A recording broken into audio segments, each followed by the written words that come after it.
Good morning. Hope you are having a great day. So, very often we hear all the negative things about social media and Facebook and what they're feeding and what they're telling us. Many of them are actually true, but I always say that everything in life, if it's something bad about it, there's also an antidote which is good. There's also a blessing within it. I want to tell you something remarkable that's been happening over the last couple of days. So a couple of days ago on Facebook, I shared an image of many Chabad rabbis in an emergency hotline center on Shabbos calling people in their communities in Ukraine and asking them to get onto buses and leave for safety. And I said, even though these rabbis would never desecrate Shabbos, here they are actually keeping Shabbos by trying to save lives. And the Torah doesn't just allow them to, but demands of them to make those calls on Shabbat. And I shared the message and the image, which got shared hundreds of times. And someone commented on it, a lovely guy who lives in Connecticut. And he says, Rabbi, my parents are elderly. They're 80 years old, turning 81. They were born in 1941. They're in Kyiv. And they have the passports, the visas. They're able to get out. And I could come collect them anywhere in Europe. But I need to get them out. They cannot go on the trains. They're too elderly. They'll be trampled. Could you help me? And I commented, plus another few people, and I started doing research, and I found that every single morning, there's a coordination between the Chabad there. They send out buses that leave with police patrol and allow women and children and elderly people that are allowed to go out and get them across the border to Moldova or to any other place, sometimes to Romania, etc., etc. So I reached out to him, and I've been in touch with this guy who I never met before in my life. He lives in Connecticut. And this morning, they got to the temple, to the synagogue. The buses were delayed for hours. Literally, you know why? Because there's lines at the gas station to be able to fill up gas. The buses got to Kyiv, got to the synagogue.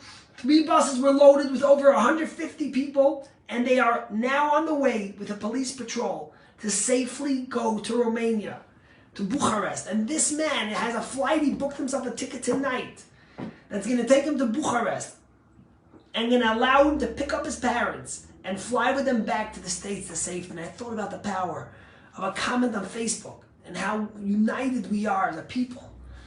You know, in the Megillah, when Esther becomes the queen and Haman has this terrible decree where he wants to kill all the Jews, and Mordechai reaches out to Esther to go to the palace and to speak to the king. And Esther says, listen, what do you want me to do? The king hasn't seen me in 30 days. If I come to him without being allowed, I might be killed. And Mordechai says some of the most poignant words that were ever said. Powerful, heart-piercing, but true. He turns to Esther, his beloved Esther, and he says, if you will remain silent and quiet at this moment, God will send salvation to the Jews from someplace else. But you and your household and your history and the name of your family will be gone forever.